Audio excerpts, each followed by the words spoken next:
Okay, so I got interrupted by some cough, and I'm back. So we were talking about the units for power.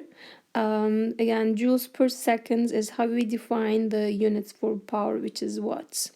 And why is it joules per power? Because it is work divided by time, right? So work has a units of joules, time has a units of seconds. So if you forget about that power has the units of watts, you should at least from the equation see that it's joules per second. Okay, make sure to use that at least. In English units, again, it's energy over time, and in this case, it's foot-pound divided by second. And horsepower is also widely used for power, and HP is for the horsepower. So 1 horsepower is given here as the 550 foot-pound per second, or that's also equal to 746 watts. And this conversion factor is useful in the problems. Okay, so maybe highlight this so that when you need it, you can use it. Okay, so we're going to consider the power due to a constant force. Okay, so we are assuming that object only moves in the x direction, and this is the x. But we are applying a force with an angle theta, and the displacement, as you can see, is shown with the vector d here from 0 to x. Okay, so this is our case, and we are trying to calculate the power. So first of all, the work is, if it is constant, then I can use the definition of work in the form of F dot D, right? And F and D are bolded.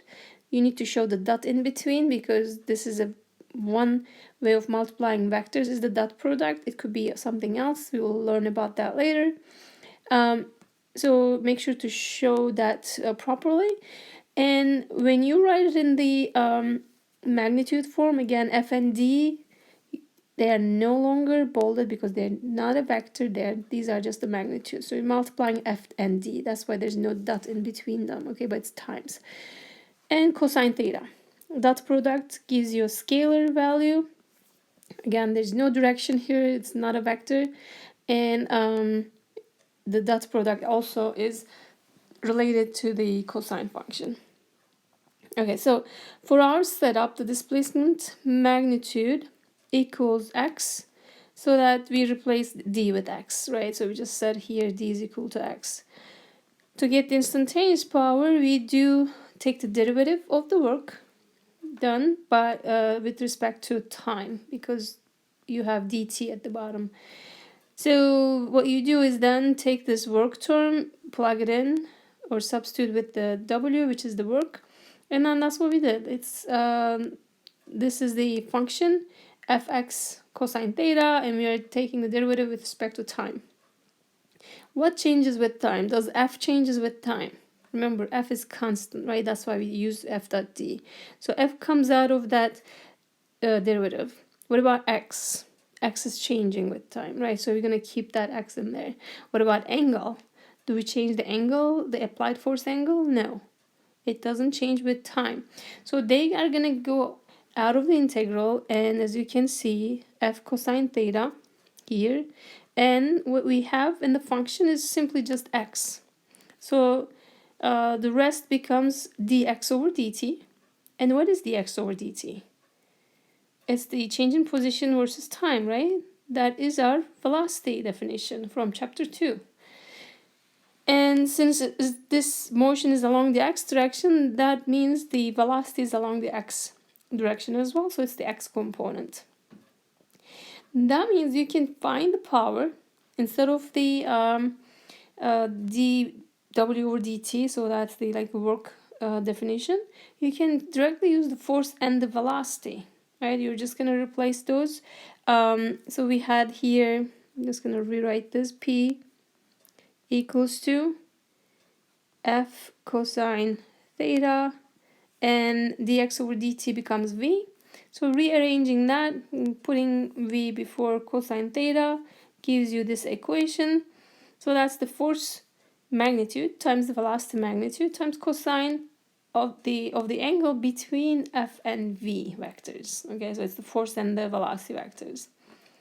That means this can be written in unit vector, dot product, right? Because you have cosine theta. But this power is only valid when force is constant. So you gotta be careful with that and understand the condition, okay? So that is how power is related to the force and velocity directly. Okay, next I'm gonna talk about the example problem, and this is again on page 235, and this is the application of how to use that power equation. So a horse applies a 50-pound force at an angle of 25 degrees, as you can see it on the figure right here, and above the horizontal, to pull a cart. So the horse walks at a speed of 5 meters per second, 5 miles per hour, and we will determine the work done by the horse in 15 minutes, like a quarter of an hour, and the power provided by the horse. So we're looking for two things, the work done by the horse and also the power provided by the horse. Okay. Again, if we think about what assumptions can we make, first of all, although the horse is pulling it at an angle 25 degrees above the horizontal, the cart is only moving along the x direction, so there's no vertical moving, it's not flying up, right? And also we are going to assume force is constant because it's given as 50 pounds. They don't mention any changes on that. And the plan is then we need to use the work definition because we are calculating work. And also we need to use the power equation as well. So what is the estimation? Estimation for part B should be really straightforward. Why is that? Because it's a horse. So what do you think the power will be? It should be 1 horsepower, right? So like this is pretty straightforward. For part A, the work done. So you can think about what component of 50 pound is doing work. It is the horizontal component because the displacement, as you can see on the figure, is to the right. It's horizontal along the x direction. So only the x component of that applied force 50 pound will do work. And it's going to be less than 50, so for the estimation we can use 40 pounds. Again, you don't need to be very specific when you do estimations, but this gives you an idea. And also gotta think about like how far it's gonna go. None of the distances are given, but it's 15 minutes, so it should go quite a few thousand feet at this 5 miles per hour speed. If you can think of, again, several thousand feet, then you multiply that by 10 pounds, so you should get about 100,000 of feet-pound, okay? Or in more detailed estimation, again, if you can approximate to 6,000 feet, then you can get 240,000 feet-pound.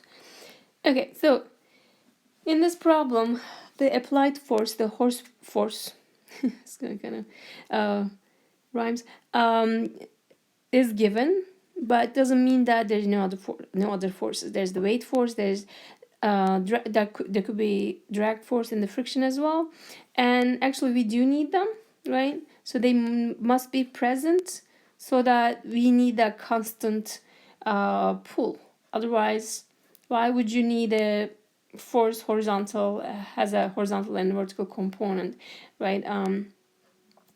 You wouldn't need it. So there has to be a drag and friction of some sort, so that we keep applying a constant force, but at the end the object maintains its constant velocity. Okay, so again, for part A, we are going to calculate the work done. So let's show that.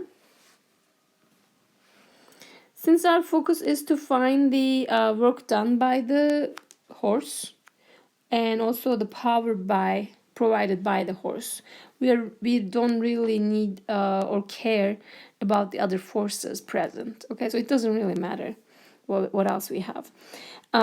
So for part A, the work term, again, we just need to check if it is constant or not. And it was already said in the problem, it was constant applied force by the horse. I kind of like saying that now. Okay, so W is the work done by that horse, and that's going to be equal to force times distance times, or displacement magnitude, times cosine theta, right? So let's just check what is the angle between them. So what I want you to see on the figure, I'm gonna get rid of this, just focus on D and F, okay? So look at that D pointing this direction and F pointing this direction. What is the angle between them? So you should hopefully see, putting those starting points together and then kind of not changing the directions, look at what is the angle between them simply, okay? And that is 25 degrees, so theta takes the 25. That's why we have 25 here. And the force of the horse is 50 pounds, so that's what F is. So we don't know what D is, right? So we gotta find that out.